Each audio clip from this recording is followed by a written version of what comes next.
Alô, alô, alô, alô, alô, alô. Alô, alô.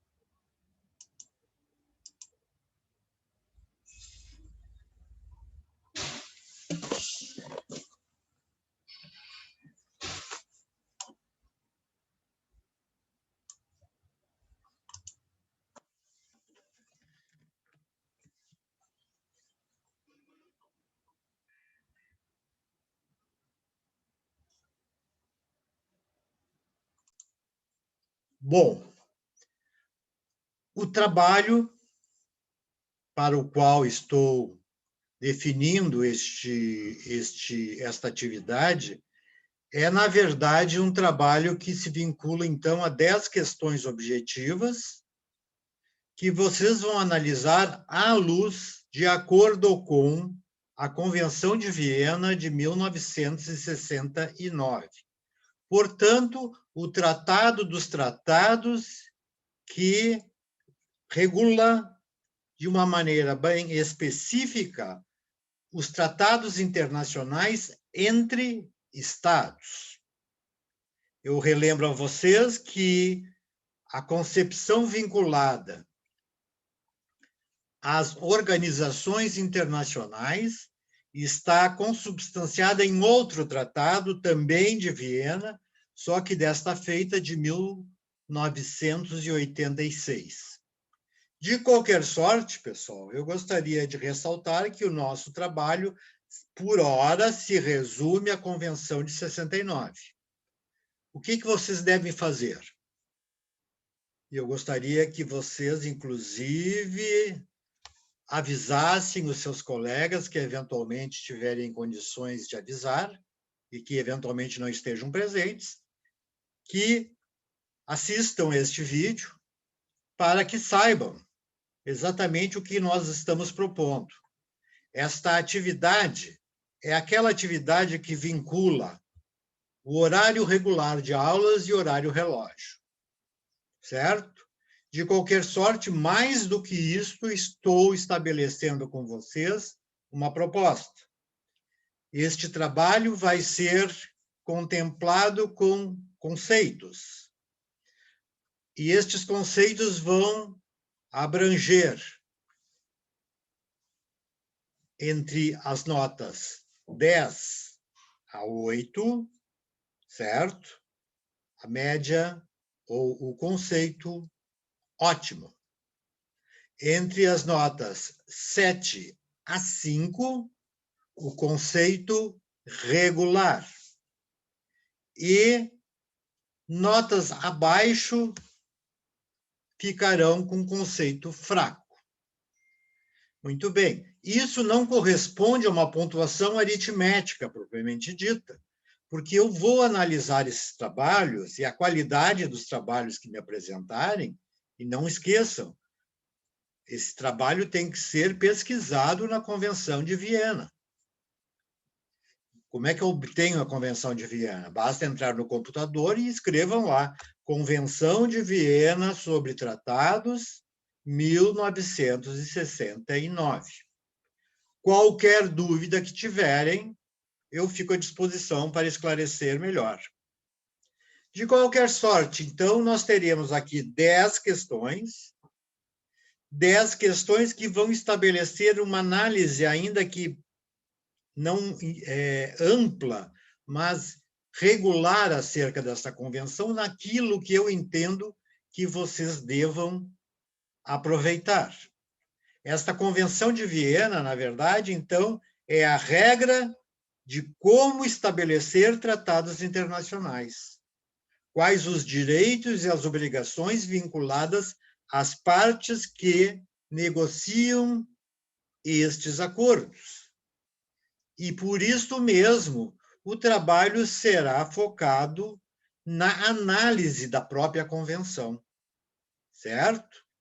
De qualquer sorte, eu vou entregar este trabalho a elaboração de vocês a partir de amanhã ao meio-dia, certo?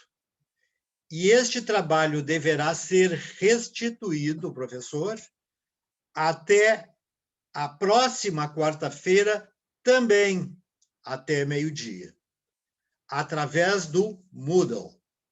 O trabalho vai estar inserido no tópico 6 do Moodle, certo? E deve ser restituído dentro do prazo fixado para a própria publicação por vocês. Este trabalho vai contemplar, evidentemente, a necessidade que vocês têm de analisar a nossa próxima prova, que é agora ao final do mês de abril, né? E que vai vincular toda a matéria estabelecida no programa que está às suas disposições. De qualquer sorte, pessoal, vejam bem, quando se fala em Convenção de Viena, evidentemente não estamos falando de todos os pontos credenciados para a análise do que estamos tratando, ok?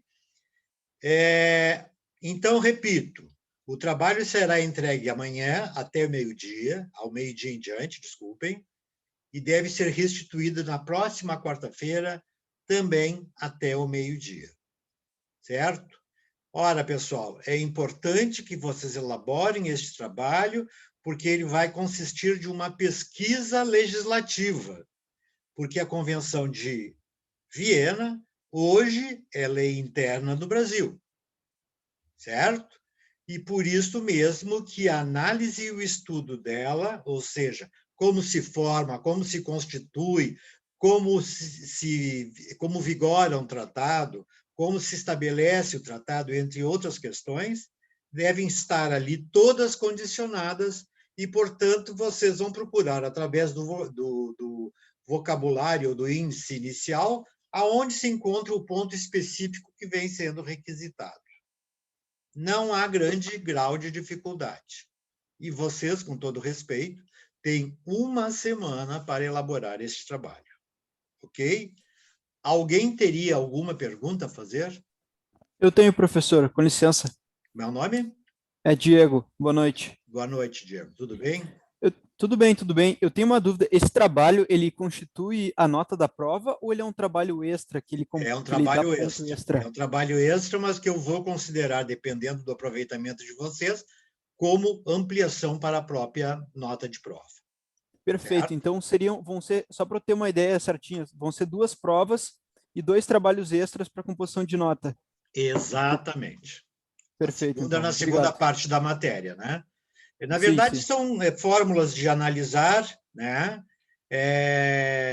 Formas de analisar o contexto desse trabalho dentro da legislação, e melhor dito, dos tratados que nós estivemos analisando. Por isso que é importante esse trabalho. Rodrigo, tinha uma pergunta, Rodrigo? Desculpe, eu passei por cima. Só um pouquinho.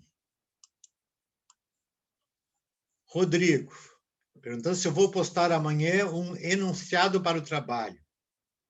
Sim, está lá no próprio trabalho, na parte inicial dele, os esclarecimentos necessários para a elaboração dele, certo?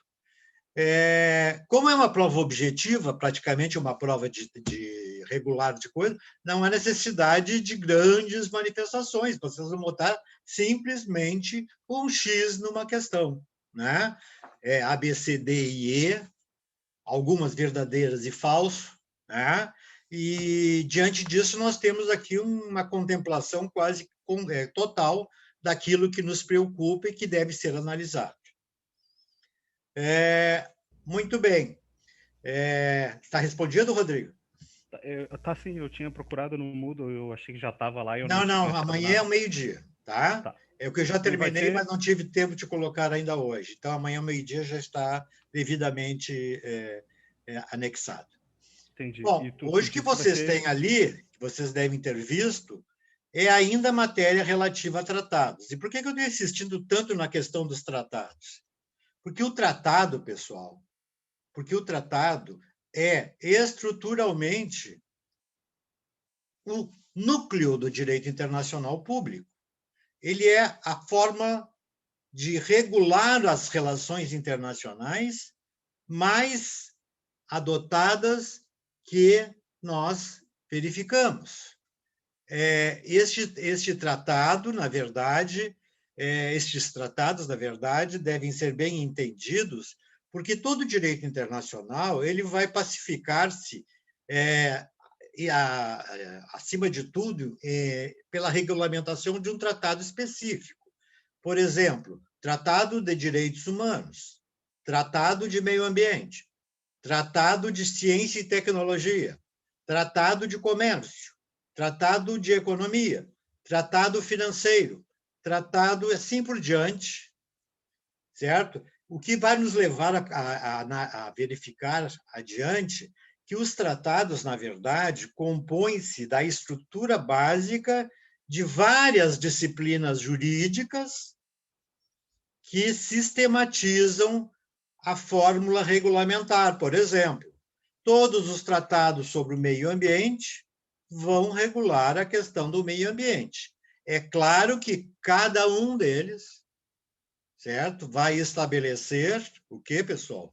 Cada um deles vai estabelecer uma matéria específica. Por exemplo, utilização da energia nuclear para fins pacíficos, né? Tratado de cooperação para a proteção da Amazônia, tratado para a dizimação dos gases do efeito estufa.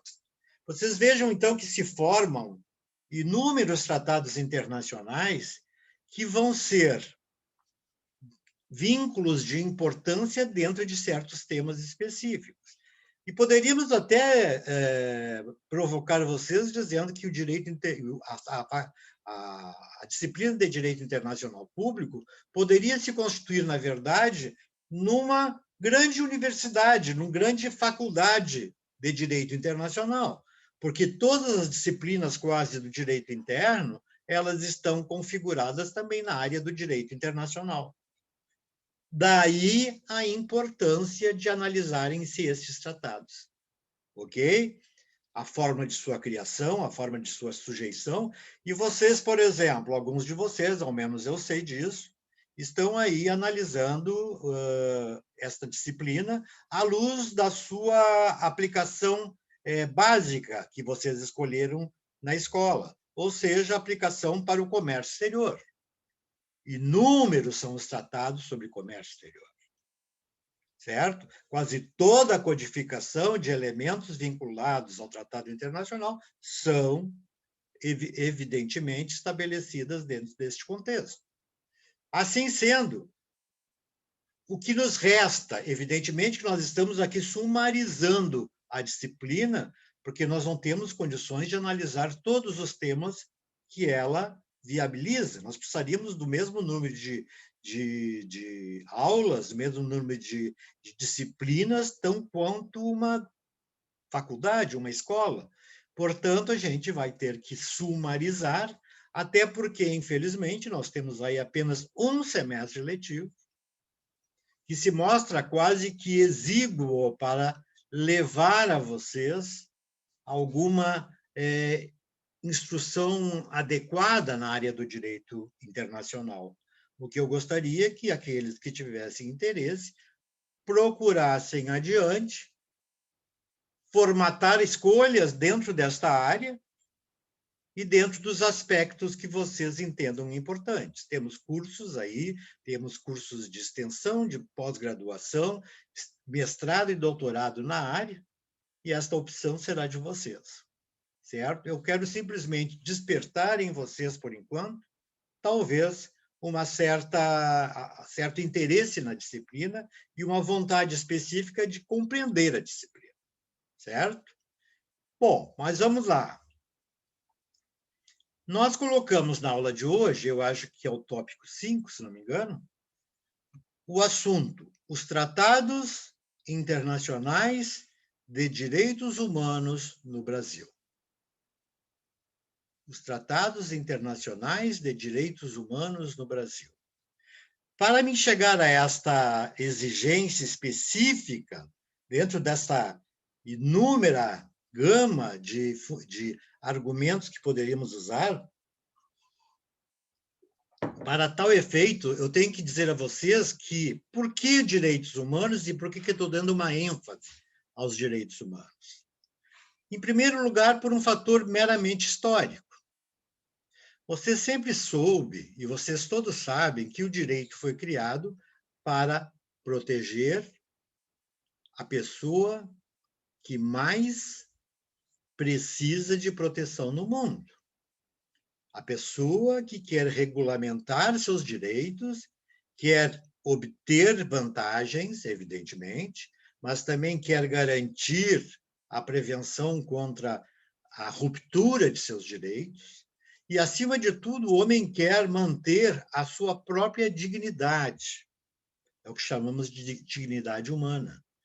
E, assim sendo, nós vamos ver que, historicamente, o direito nasce exatamente da necessidade do homem regulamentar suas relações jurídicas, com seus comuns, com outros homens. Ou seja, lá na pré-história, nós já conhecemos rudimentos do direito internacional, quando determinadas tribos nômades, né, invadiam uma área adjacente, onde viviam outras tribos, e tomavam, né, a posse daquela área, incorporando estes cidadãos que ali residiam na qualidade de escravos. Então, vocês vejam, o homem foi complexizando a sua vida de relação. Eu amplio meus espaços territoriais e eu congrego a meu favor o trabalho de outrem que vai, evidentemente, tornar-se escravo. Mas é evidente que isto vai determinar o quê? Conflitos interpessoais. O escravo insatisfeito diante do seu patrão. A ideia de que, por exemplo, o comerciante lá na Idade Média tinha extrema necessidade de conseguir transferir ao comprador de suas mercadorias o quê, pessoal? Um preço justo, um preço adequado e uma facilitação nas comunicações entre si. Quando isso ocorre, o que nós estamos analisando? Nós estamos analisando que esta relação também se complexizou. Esta relação necessitou de novas normas que estabelecessem o agir do homem diante do seu semelhante. Ora, vocês imaginem, por exemplo, um comerciante que parte lá da Noruega, estou falando da Idade Medieval, embarcando produtos da sua industrialização, de sua manufatura, para vender lá na Itália. Bom, ele transporta pelo mar, chega na Itália, quer vender o seu produto, encontra uma barreira. A primeira das grandes barreiras, que é a barreira que hoje ainda incide nas relações internacionais, é a barreira cultural. Cada povo tem uma determinada cultura. Isso fica muito nítido para que vocês entendam com a cultura islâmica, por exemplo, e a cultura ocidental cristã, que são duas culturas que, sob um ponto de vista até mesmo religioso, são culturas que se contrapõem muitas de suas regras. Assim, temos também sistemas jurídicos diferentes. O sistema jurídico que nasce lá no norte da Europa, nos países escandinavos, é muito diferente daquela cultura dos países do sul europeu, inspirado, sempre que foi, no direito romano, que é, digamos, o prenúncio do nascimento do direito. E, assim sendo, quando há uma ruptura entre um sistema meramente costumeiro, que era dos anglo-saxões, dos povos bárbaros, cuja a lei que imperava era a lei dos hábitos e das praxes que eles praticavam. enquanto que os povos do sul da Europa já mitificavam a ideia de um estabelecimento de regras escritas, regras que se opunham a regras orais, regras verbais. Então, o que nós estamos sentindo? Nós estamos vendo que essas culturas se confrontavam. Aliás, o próprio homem se confronta com o seu mais próximo semelhante. É o caso dos conflitos entre pais e filhos, entre marido e mulher, entre patrão e empregado. Vejam que, quando o direito adentra nesta área, ele está tentando regulamentar essas relações. Muitas das vezes nem consegue regular, mas essa é uma tentativa. Agora vejam, e por que direitos humanos? Porque pelo caminho da humanidade, que a humanidade trilhou, em um determinado momento histórico, mais apropriadamente na Idade Moderna, nós vamos verificar que há a criação, o nascimento dos chamados Estados nacionais. Quem são os Estados nacionais? É os Estados como os conhecemos hoje. Vejam que antes disto, o que nós tínhamos era agrupamentos de seres vivendo sob o amparo de um senhor suzerano, do qual eles eram dependentes, sem uma focalização territorial determinada, mas sempre com um grau de viabilidade de proteger os seus iguais. Então, vejam, esta esfera de atuação dos povos vai fazer com que cada vez mais se necessite de criar um instrumento maior do que o homem para facilitar a sua vida, certo? E para lhe alcançar maiores vantagens. E isto foi imaginado, pessoal, através dos chamados Estados nacionais, que nascem, se vocês bem se recordam da história geral que estudaram lá no 2º grau, até antes, né? Se vocês bem se recordam disso, os Estados nacionais nascem estruturalmente do desfacelamento do feudalismo, ou dos povos feudais, onde um senhor, um imperador ou um rei dominava uma porção de pessoas, mas que, na verdade, não resolviam os problemas interlineares entre eles. Assim, o Estado nasce para tentar regular esta relação de uma maneira aparentemente superior à própria vontade do homem. Mas, evidentemente, também com o aproveitamento do próprio homem como senhor detentor do poder. Ora, não muito diferente é a ideia de que quando nasce um Estado moderno, quando se cria um novo Estado, alguém vai assumir o poder. Nós vamos ter um governo, né? E nós vimos rapidamente que todo Estado se cria de quê? Se estabelece através de quê? De um território onde esta população vive, do povo, propriamente dito, e de um governo. Então, vejam, a justaposição destes elementos dentro de uma mesma área teve como objetivo maior, pessoal. Qual? Regular de maneira mais fácil as vantagens determinadas para aquele povo ali integrado. Então, nós temos o quê, pessoal? Nós temos que os estados se desenvolvem internamente e criam, na verdade, conflitos não com outros homens, mas com seus vizinhos, os outros estados. E aí quase todas as guerras que nós conhecemos e que nós sabemos. Conflito entre estados.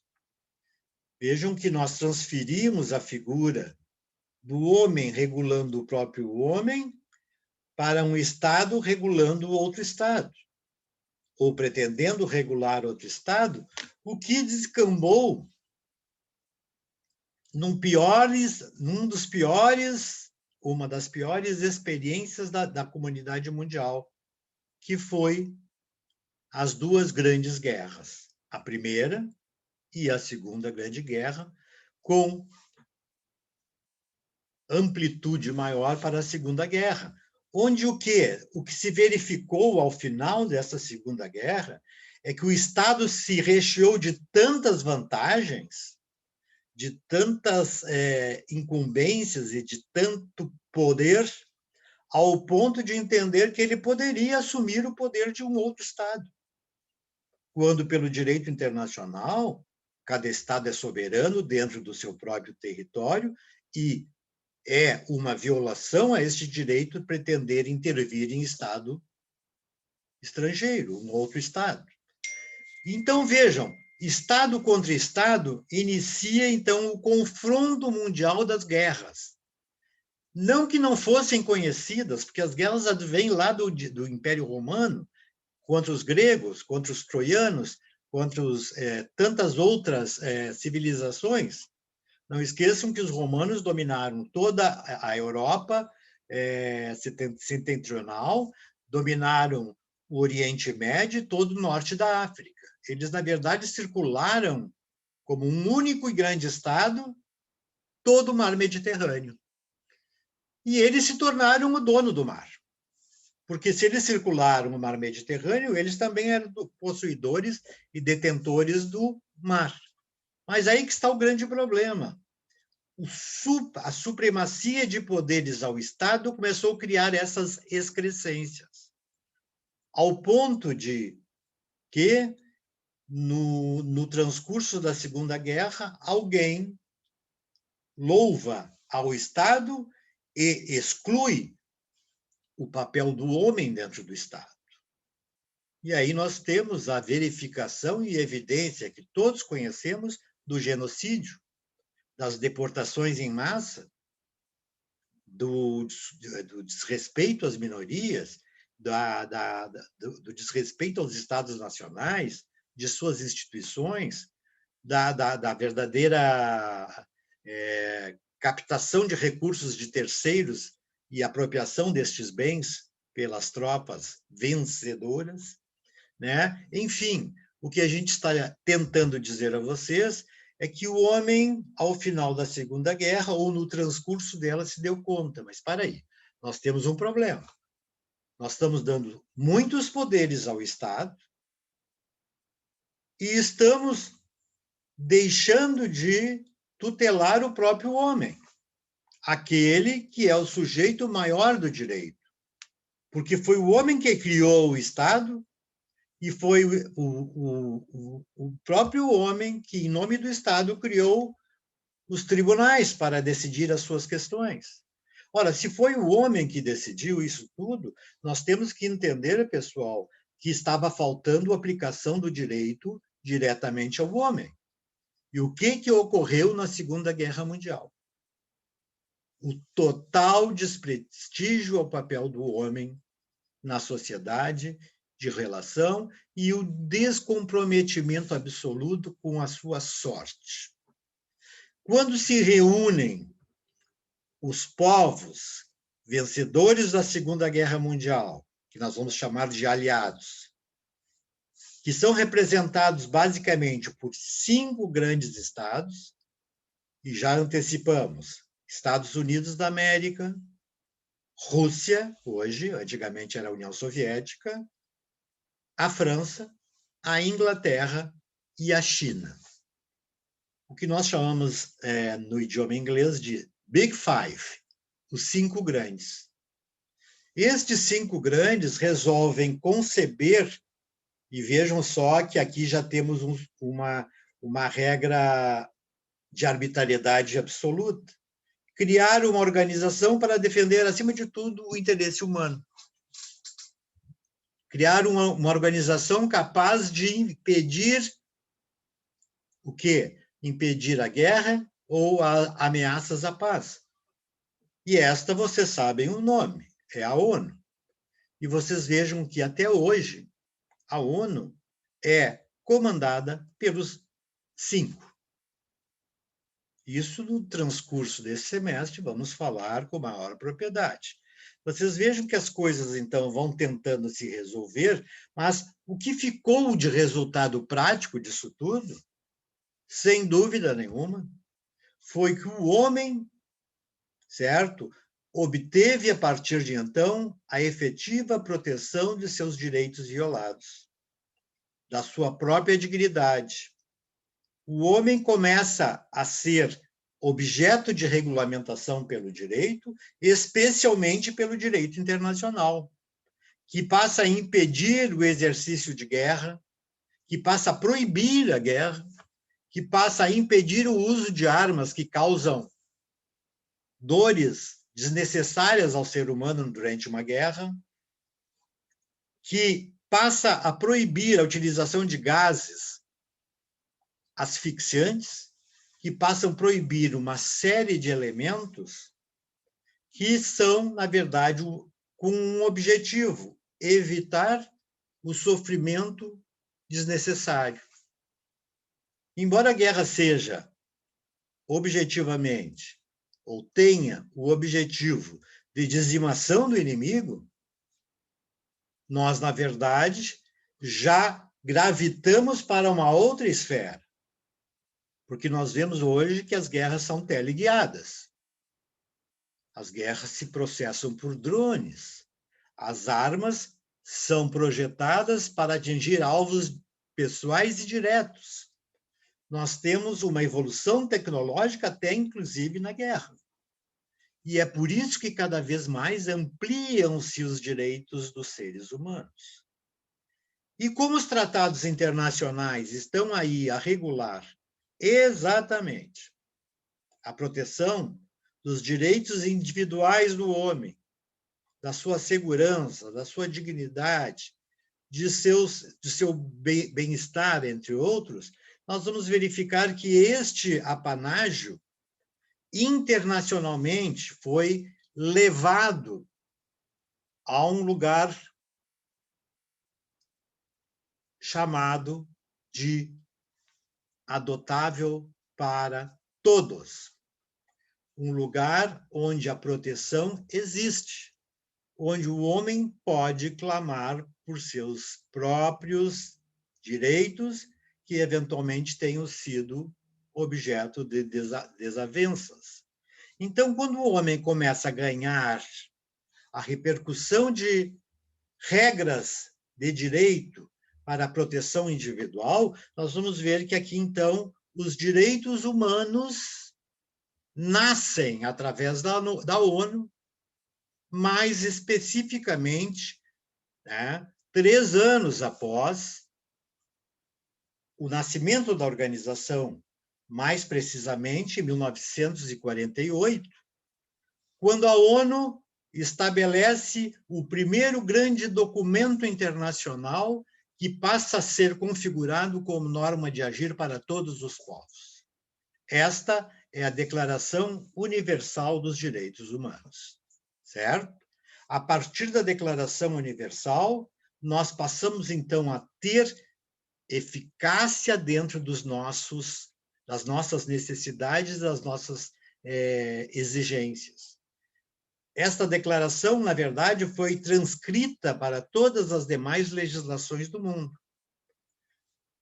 E elas nascem do direito internacional porque a preocupação com o homem não é o homem num determinado território, mas em todo o espaço geográfico da Terra. Os homens têm direitos iguais e esses direitos são inquestionáveis. Então, a grande promoção é fazer com que cada vez mais estados continuem a evoluir dentro de um sistema que proteja o ser humano acima do Estado e acima de qualquer outra instituição. Vejam que o homem, de fato, começa, então, a estabelecer uma diretriz de diferenças entre esses acordos internacionais estabelecidos por países diversos. Ou nós criamos tratados internacionais gerais, ou estabelecemos tratados específicos de direitos humanos. Eu quero dizer a vocês com isto é que os tratados gerais são todos aqueles tratados vinculados a matérias diferentes daquelas que se estabelecem sob conotação do homem e da sua relação com o seu similar, certo? Então, vejam, pessoal, nós estabelecemos o primeiro parâmetro que é importante. Temos normas de tratados internacionais e normas de direitos humanos.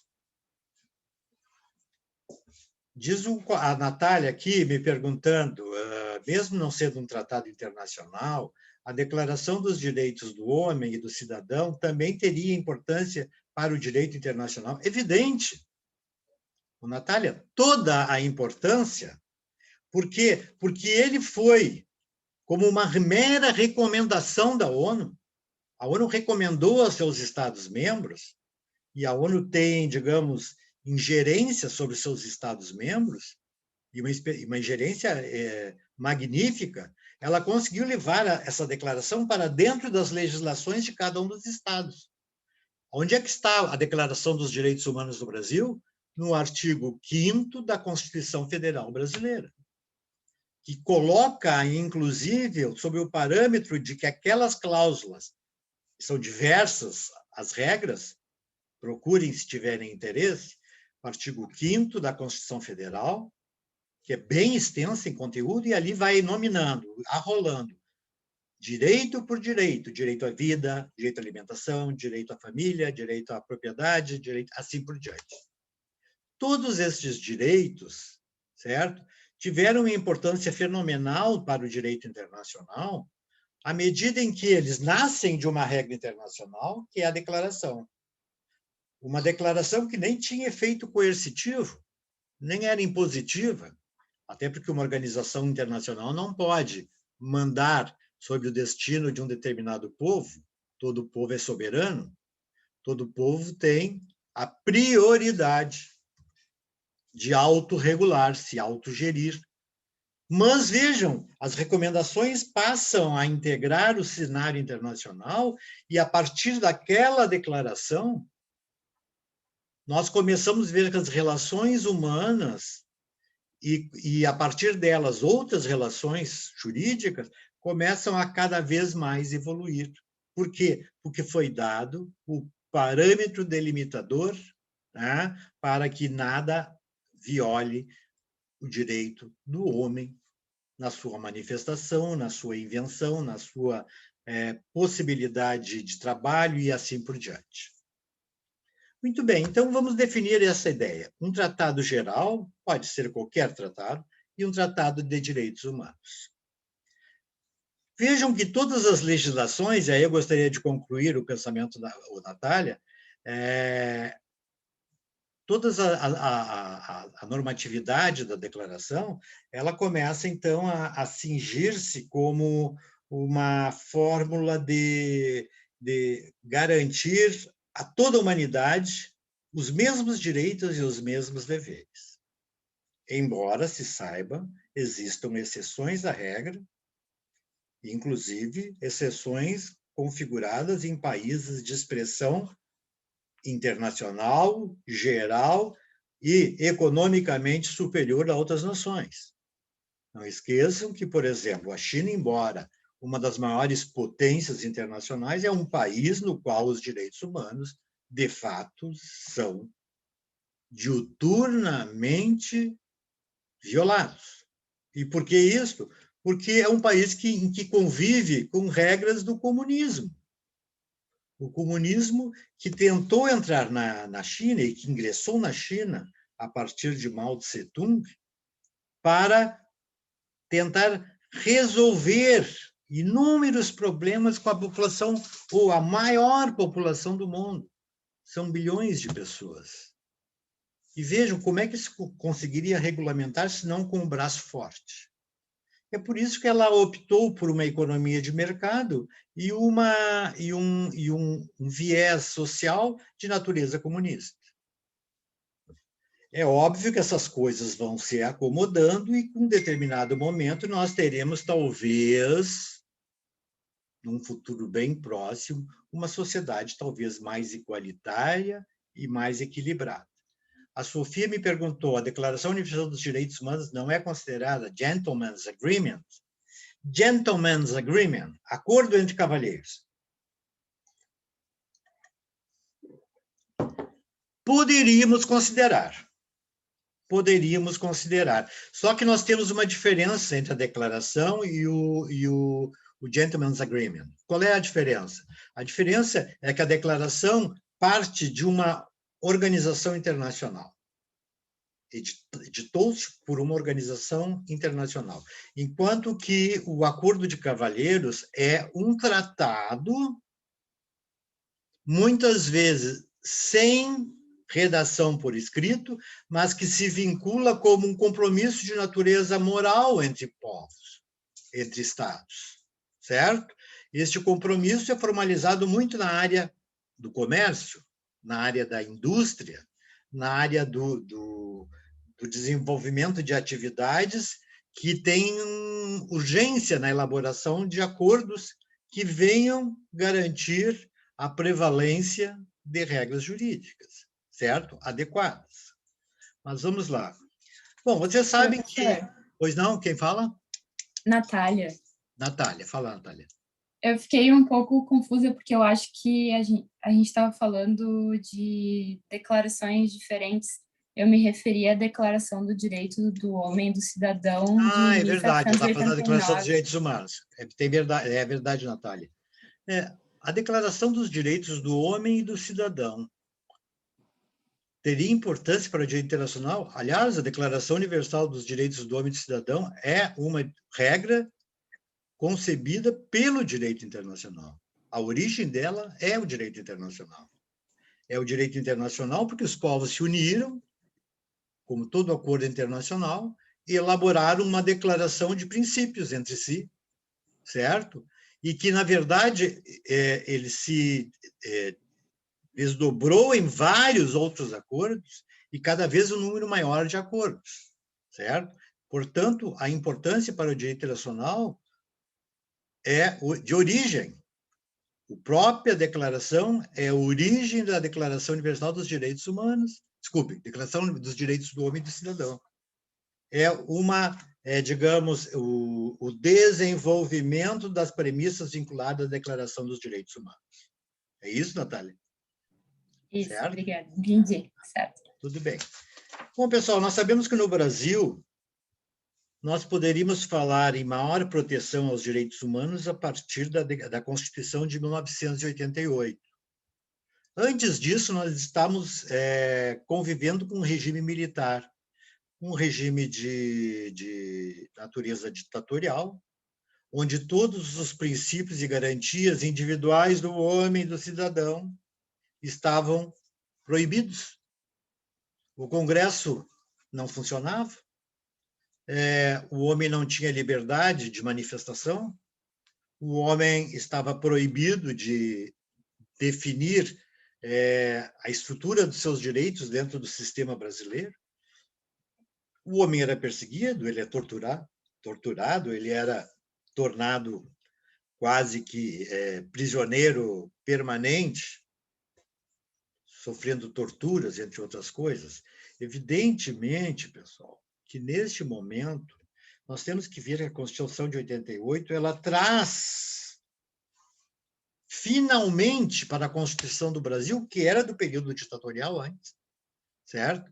E cujas regras, evidentemente, não poderiam dizer-se protetora dos direitos humanos, porque um país que não usufrui da proteção integral dos direitos humanos é um país que, evidentemente, não pode corporificar, né, a ideia de que este Estado é um Estado democrático, um Estado de direito, e, portanto, em todas as situações determinadas, nós vamos ver que a Constituição de 88, então, trouxe a proteção dos direitos humanos, certo?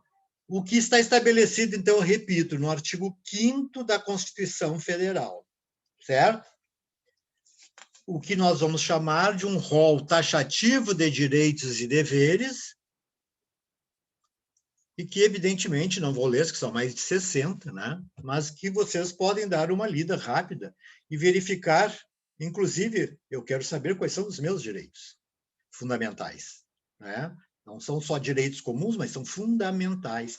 Por isso, eles são considerados, este rol de direitos estabelecidos no artigo 5º da Constituição, cláusulas pétreas da Constituição. Pétreas de pedra. O que são cláusulas pétreas? Não podem ser alteradas por nenhuma força, por nenhum motivo, por qualquer circunstância. O dispositivo do artigo 5º é cláusula pétrea, porque nem o presidente da República, nem a Rainha Elizabeth podem alterar o contexto destas disposições, certo? Portanto, elas são inalteráveis, certo? E por isso são consideradas as mais importantes expressões do direito do homem, que estão consignados nesta cláusula. E isso nos trouxe a Constituição de 88, que, na verdade, ela reproduzia apenas alguns enxertos de direitos humanos que exatamente eram sucessivamente violados e sem nenhuma proteção integral dentro da esfera de sua proteção. Bom, vamos lá. Vejam aqui, só para me dar uma leitura, isso vocês vão ter lá com o material com vocês, o artigo 1º, inciso 3º, que diz que o fundamento da República Brasileira é, independente de qualquer outro fundamento, a dignidade da pessoa humana. Acima de tudo está a dignidade da pessoa humana. Certo? Acima de tudo. Nós não podemos imaginar que o direito do homem esteja submetido a qualquer outro direito. O que todo legislador deve fazer é buscar, acima de tudo, a proteção do direito humano, dos direitos fundamentais. Assim, agindo, ele estará agindo de modo coerente com os princípios constitucionais. Agora, uma outra disposição que é importante está estabelecida no artigo 4º, 2º, veja que eu estou falando de outros dispositivos que não o artigo 5º, né? Que define a primazia dos direitos humanos como princípio regulador das relações internacionais. Vejam, nós estamos dizendo assim, o Brasil vai estabelecer regras de direito internacional desde que elas estejam vinculadas aos direitos humanos. De novo, a primazia do ser humano, certo? Por isso, essas cláusulas são também imutáveis. Ora, quando o nosso objetivo é analisar, lá na curso de Direito, por exemplo, cada uma dessas cláusulas, evidentemente que nós estamos com um trabalho ou uma ocupação muito intensa, porque o que é direito para um, muitas vezes, não é direito para o outro. Alguns incorporam o sentimento de justiça, né, sob a premissa de que, por exemplo, justo é que o sem terra tenha posse de área que não é utilizada pelo proprietário rico. Vejam, quando eu digo isso, eu estou, em princípio, violando o disposto do direito à propriedade. Mas, ao mesmo tempo, nós estamos dando um tempero àqueles que precisam e que necessitam da terra para sobreviver. Certo? Então, vejam, o que nós estamos pensando em fazer não é estabelecer todas essas regras de uma forma analítica. O que nós vamos fazer é mostrar o trajeto, ou desenhar o trajeto percorrido pelos tratados internacionais de direitos humanos até que eles venham ser recepcionados pelos estados, ou, mais do que isso, pelos seus próprios ordenamentos jurídicos internos. O que nós queremos, então? Nós não estamos pensando aqui em falar individualmente de cada um dos direitos fundamentais. O que eu quero trazer a vocês é demonstrar como é que os tratados de direitos humanos adentram na norma brasileira, na lei brasileira, certo? E qual é o caminho que eles percorrem para tal empreitada. Aí eu vou dizer que uma coisa é essencial. Uma coisa é indiscutível. Quem tem o poder privativo de celebrar tratados internacionais é o presidente da República. Quando eu falo em que ele é o detentor primaz desse direito, eu não estou dizendo que ele não possa delegar esses poderes para terceiros. E, invariavelmente ele delega esses poderes aos agentes diplomáticos, que, na verdade, correspondem aos servidores públicos brasileiros que prestam serviço, que prestam tarefas ao Brasil perante a comunidade internacional. Mas, então, todo ato de representação internacional inicia pelo presidente da República e evolui através dos seus agentes diplomáticos, ok? Então, vejam, quando isso está configurado dentro desta posição, eu estou querendo dizer que existem fases da formação deste tratado internacional, o que nós já vimos de certo modo. Quais são essas fases? A negociação do tratado entre as partes. Podem ver o slide da aula anterior também. A adoção de um texto final do tratado. A autenticação do texto. As assinaturas e a ratificação internacional do acordo.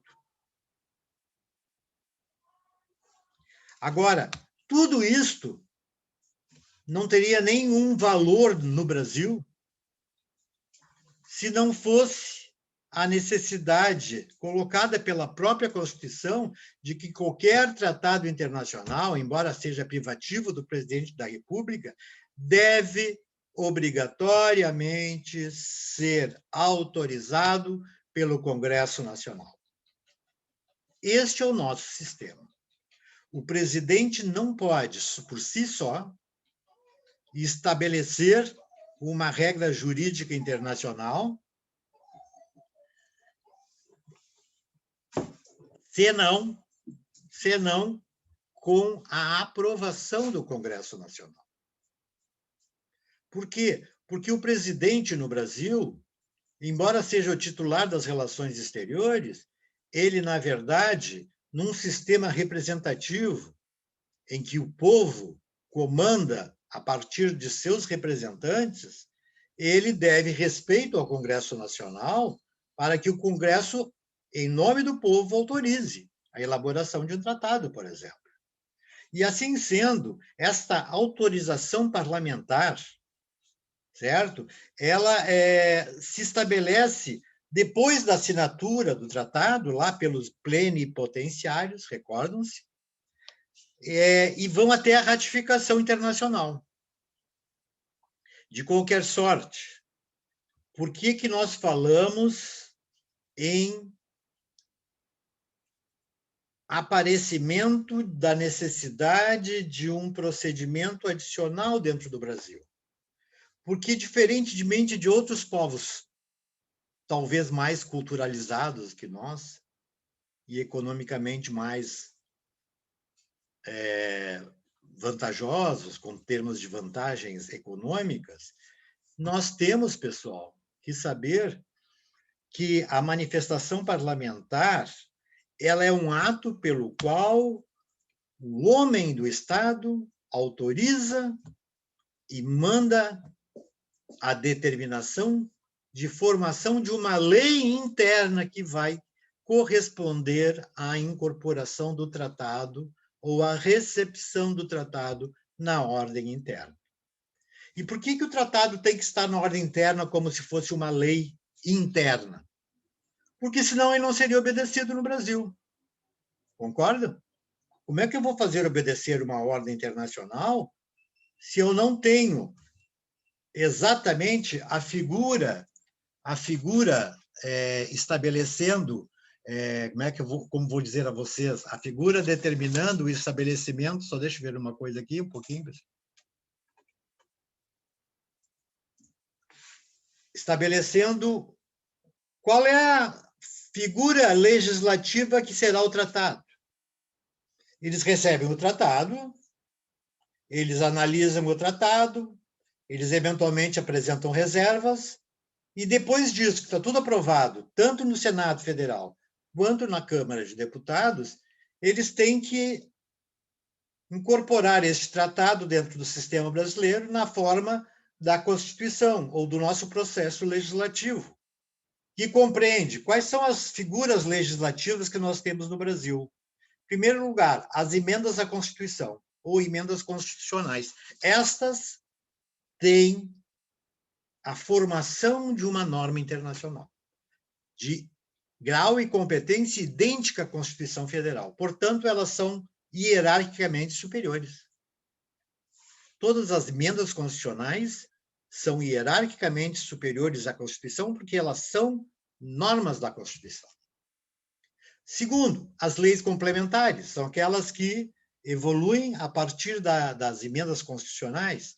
As leis ordinárias é o maior número de regras jurídicas que temos. Aliás, a lei ordinária é a que congrega o maior número de tratados dentro do sistema brasileiro. Todo tratado, invariavelmente, é condicionado a se tornar uma lei ordinária. E esta lei ordinária, como vocês viram, é 1, é 2, é 3 passos abaixo da Constituição. Então, a lei ordinária depende da Constituição e não pode ser contra a Constituição. Ok? Então, veja, depois nós temos as leis delegadas, nós temos as medidas provisórias, nós temos os decretos legislativos, aí entra o tratado, que depois se transfigura, quando aprovado, quando promulgado, em lei ordinária, e as resoluções. Vejam que na ordem do artigo 59, o nosso processo legislativo não fala em tratados internacionais. Agora, se nós formos na legislação europeia, na legislação norte-americana, vocês vão encontrar que, ao mesmo passo da Constituição, ou idêntica à Constituição, e sem nenhuma outra discussão, os tratados internacionais são normas de natureza constitucional. E são primazes, hierarquicamente superiores às normas do seu direito interno. Por isso, obrigatórias. Repito, nenhum tratado internacional poderá obrigar em qualquer país do mundo se não tiver o aspecto de uma lei interna. Porque nós só cumprimos, em última instância, o que chamamos de lei interna. Não é isso? Muito bem. Vamos um pouquinho mais adiante.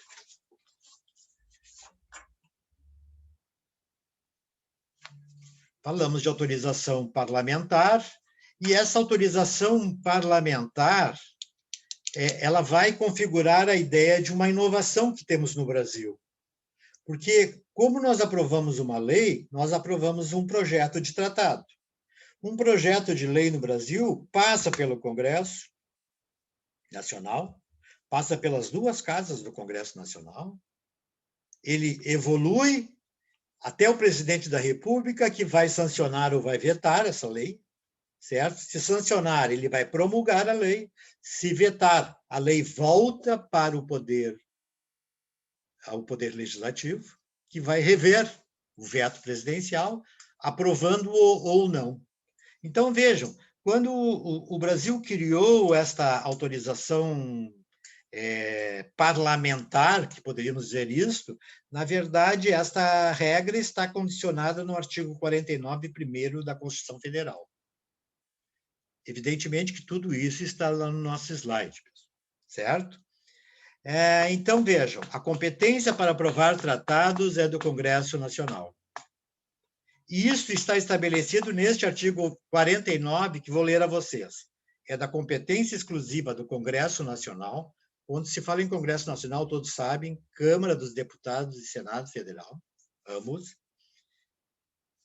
1. Resolver definitivamente sobre tratados, acordos ou atos internacionais que acarretem encargos ou compromissos gravosos ao patrimônio nacional. Quando eu digo que o Congresso Nacional tem que analisar isto, é para que se evite que se criem mais ônus para o Brasil, que se evitem maiores compromissos ou o gravame de um compromisso que possa prejudicar ainda mais o Brasil. Por isso que tem que passar pelo Congresso Nacional. Certo? Muito bem. Ora, a aprovação pelo Legislativo, então, ela é procedida, pessoal, ela é procedida através de uma medida específica chamada decreto legislativo. Para imprimir esta realidade, eu vou trazer a vocês alguma passagem, e isso é importante. Como é que é aprovado, aliás, uma pergunta que vocês deveriam me fazer, como é que é aprovado um tratado comum pelo parlamento e como é que é aprovado um tratado de direitos humanos? Professor, Pois não? a aprovação do Tratado de Direitos Humanos não precisa passar 2 vezes pelas 2 casas do Congresso? Eu vou falar agora mesmo. Quem está falando? Certo. Eu, Sofia. Sofia. Vou falar disso agora mesmo, Sofia. Também. Um tratado internacional comum será autorizado pelo Congresso mediante a maioria simples dos votos, em um único turno, só uma vez.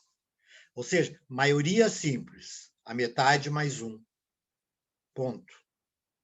Em uma vez só, um único turno, tanto na Câmara quanto no Senado.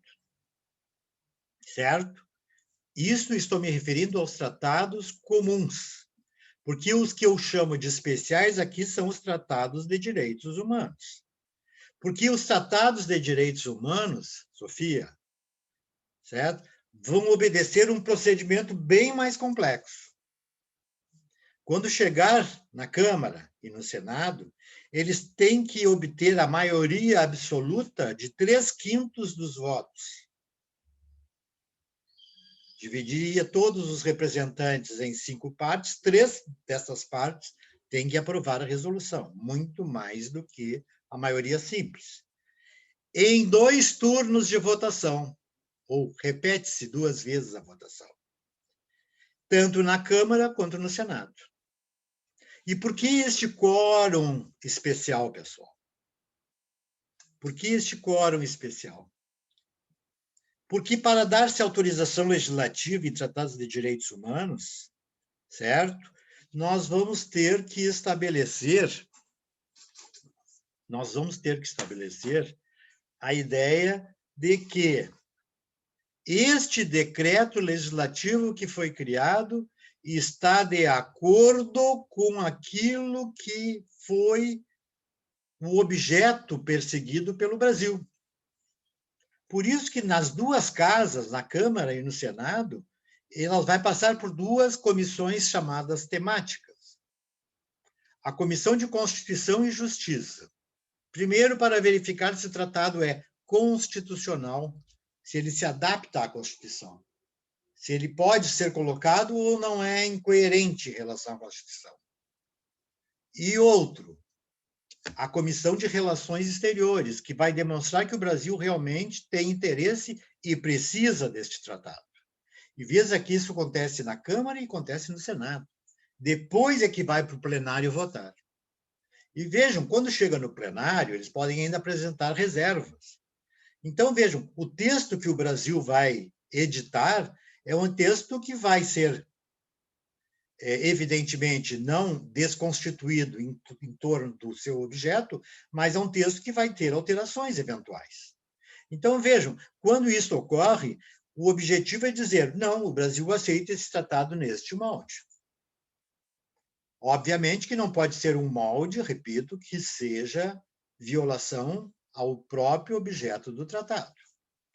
Assim sendo, certo? O que queremos dizer é que depois disto, esse decreto legislativo vai ao presidente da República. O presidente da República vai ler o tratado,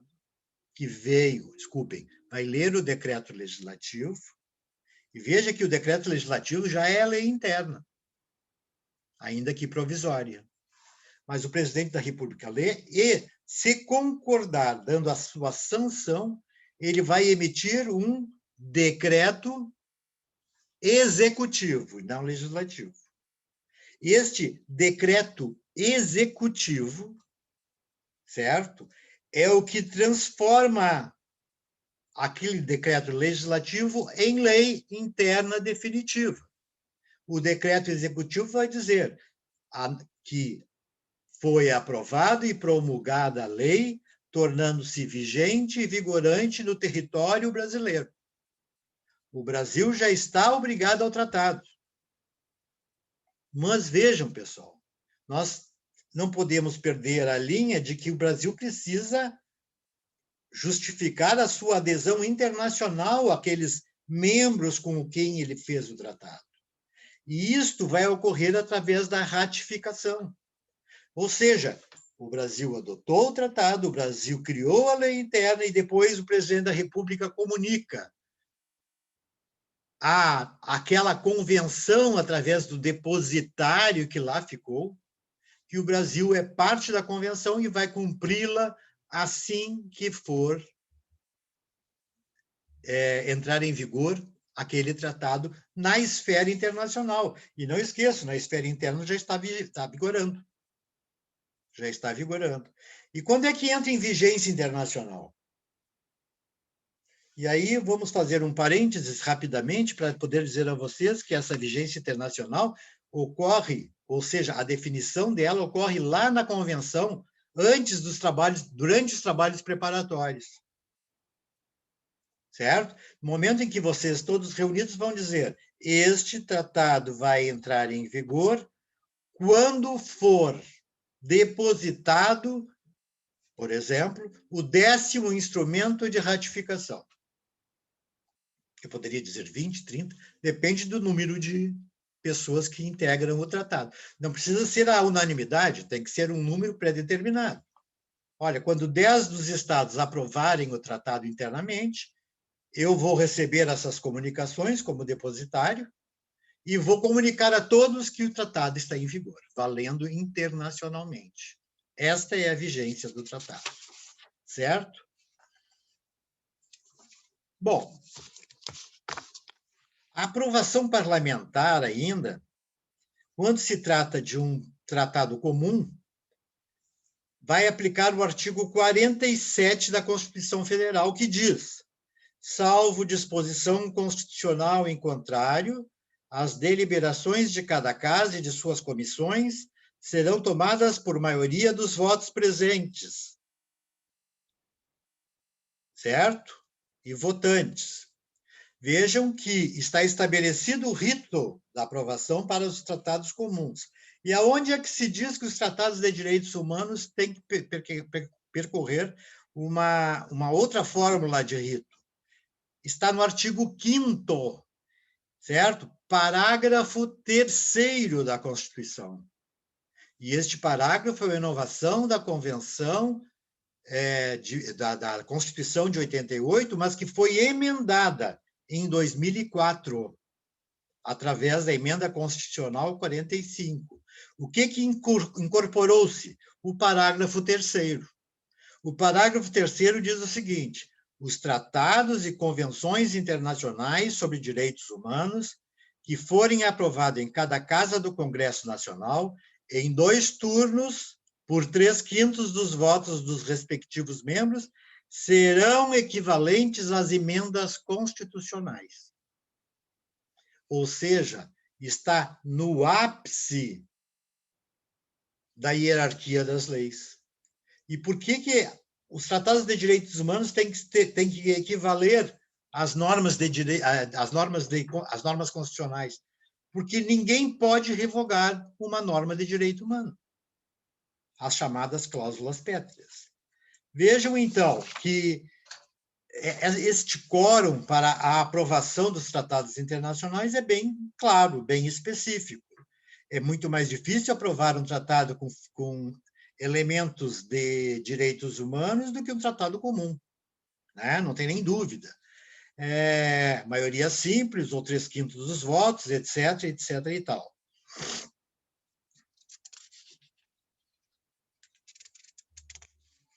Então, vejam, quando o Tratado de Direito Humano adentra no cenário do país, a hierarquia normativa desses tratados é superior a todos os tratados comuns, certo? Mas tem uma norma constitucional que determinou que aquela Convenção de Direitos Humanos será revogada por uma norma uma lei ordinária. Não pode, porque hierarquicamente a Constituição é superior à norma da lei ordinária, certo? E vejam que, como ela é hierarquicamente igual à Constituição, nenhuma norma constitucional poderá revogá-la, porque senão nós temos uma fórmula anômala de aprovação. Bom, eu falei depois de ratificação, eu falei da promulgação, acho que todos já falamos, né? Eu só gostaria de dizer que a ratificação, aquele ato que comunica o cenário internacional de que nós aprovamos a convenção, é do presidente da República, na forma do artigo 84, 8º da Constituição Federal, certo? A ratificação, aliás, é um ato discricionário do presidente da República, ou do chefe de Estado. O que é ato discricionário? Alguém sabe? O que é um ato discricionário? E ocorre por critérios de conveniência e oportunidade. Foi a Sofia? Isso. Sofia, conveniência e oportunidade, certo? Muitas vezes até mesmo contra disposições que possam interrompê-la, possam impedi-la. A discricionariedade, que é típica do chefe de Estado, quando ele ratifica um tratado, não pode ser obstada. Mas temos um motivo. Não funciona. Exatamente por isso que é discricionário. Ok? Obrigado pela colaboração, Sofia. Além disto, se houver aprovação pelo Legislativo, o presidente não está obrigado a confirmar o tratado. Sabem disso, né? Ele pode... O quê? Ele pode negar a sanção, ele pode vetar o tratado. Aí eu pergunto a vocês, e se o presidente vetar o tratado deixa de existir? Vejam bem, quando o presidente veta um tratado, pessoal, quando o presidente veta um tratado, ele tem que retornar ao Congresso Nacional. E lá no Congresso Nacional, se não for derrubado o veto, o presidente do Congresso Nacional vai promulgá-lo como regra de aplicação eficaz. E aí pode, inclusive, determinar a sua ratificação, e só nessa hipótese. Ok? Bom, nós vimos também que, além da ratificação, nós temos que promulgar, já falamos nisso.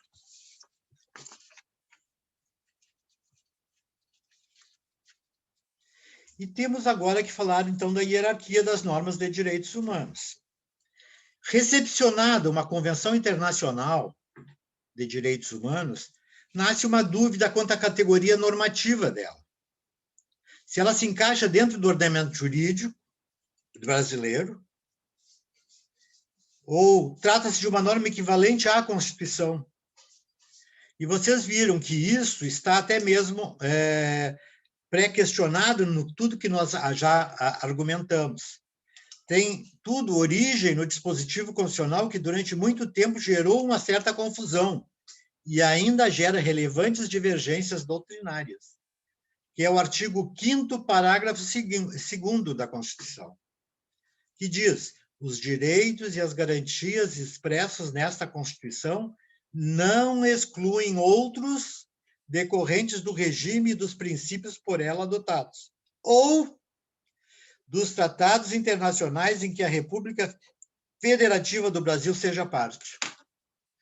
Nós estamos dizendo o seguinte, artigo 5º, todas aquelas regras do artigo 5º não podem ser excluídas, certo? Inclusive as decorrentes de tratados internacionais que o Brasil é parte. Não podem ser excluídas.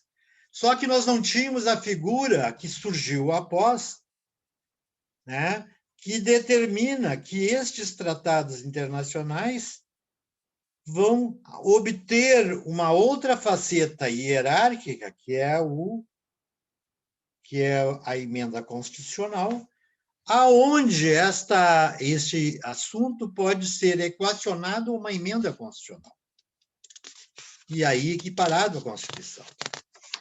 E aí nós temos que o estado normativo dos tratados internacionais, na verdade, está concentrado hoje no princípio da supralegalidade. Eu não vou entrar em grandes teorias acerca de vários estados que, durante a história do Brasil, transcorreram como a supranacionalidade. Só para que tenha ideia, a supranacionalidade é o sistema europeu.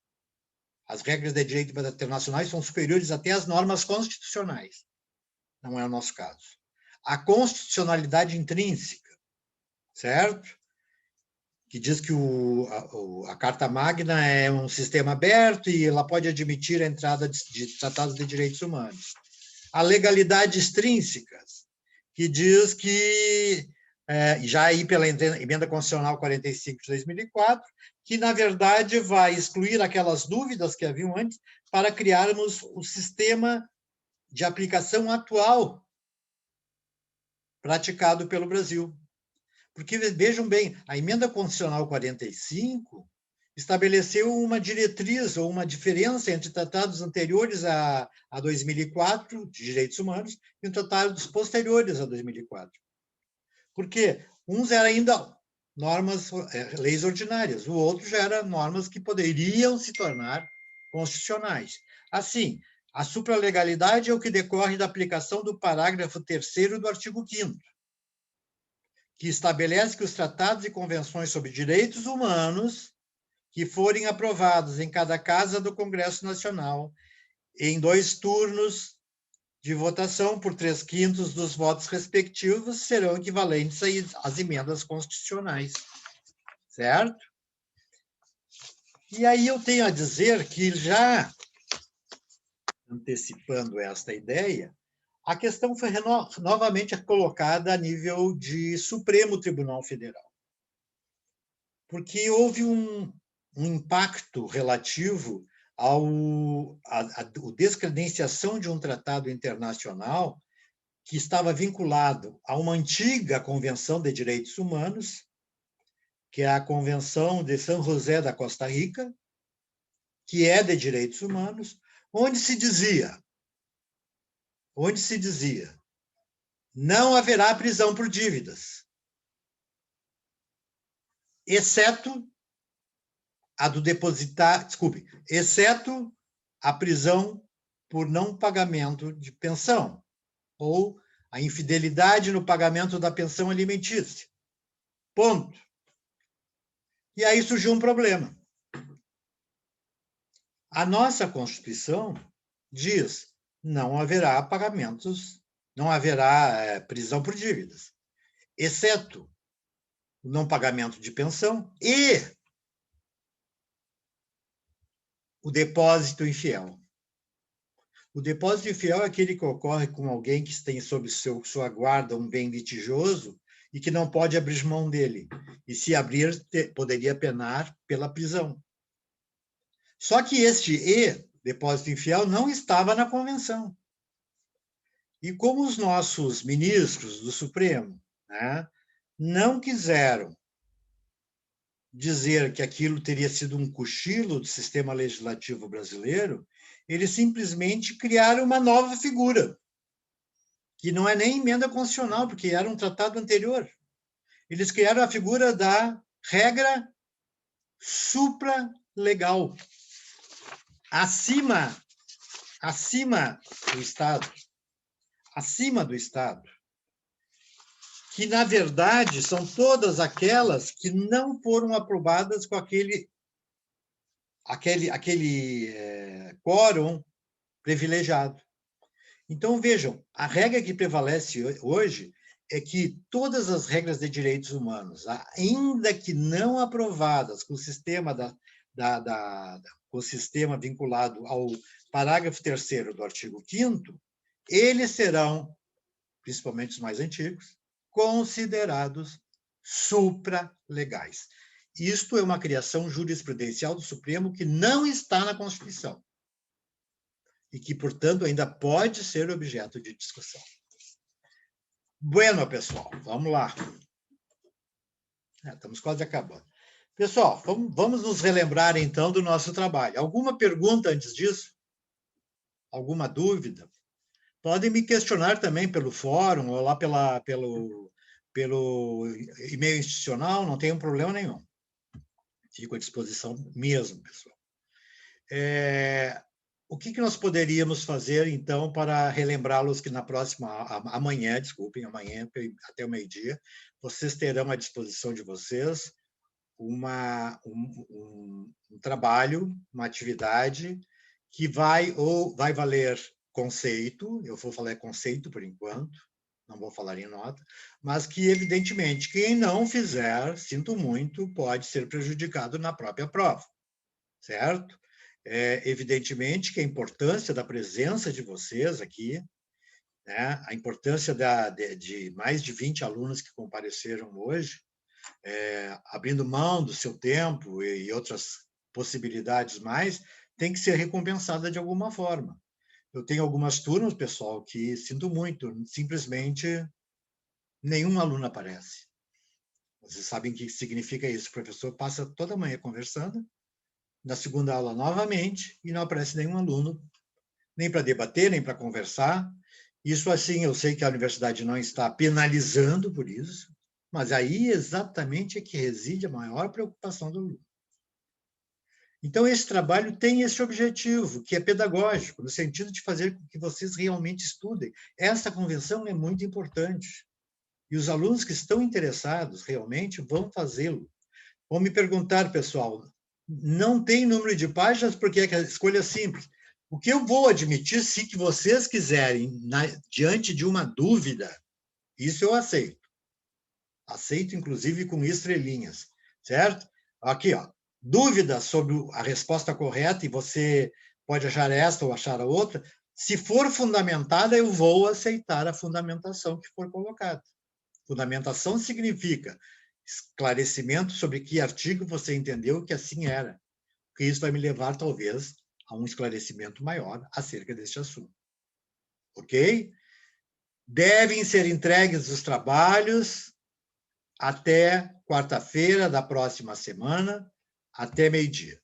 Tá, pessoal? Isso vai estar constando lá no Moodle. Ok? Mais alguma pergunta? Professor, boa noite. Boa noite. Tu consegue colocar para nós no Moodle a convenção em PDF? Eu procurei no Google, mas eu não sei se são versões corretas, assim. Eu vou fazer o seguinte, eu vou colocar uma cópia de uma convenção no nosso Moodle, tá? Vou colocar uma cópia da convenção como slide no próprio Moodle, tá bom? Acho que aí não tem problema, né? Sim, obrigada. De nada. Mais alguma pergunta? Bom, pessoal, agradeço muito a atenção, a participação e aguardo vocês para a próxima semana com empenho para conseguirmos, porque nós vamos discutir ainda um pouco sobre este trabalho que nós estamos fazendo. Qualquer dúvida, importantíssimo, qualquer dúvida relativamente a vocabulário, juridiqueza eventual que vocês não têm muita afeição, ou dúvidas sobre qualquer termo, por favor, podem me questionar, tá? Ninguém está obrigado aqui a ter um conhecimento até de natureza linguística dentro do direito, das questões de direito, ok? Muito obrigado, boa noite a todos e até a próxima semana. Obrigada, boa noite. Boa noite. Boa noite. Boa noite, professor. Boa noite.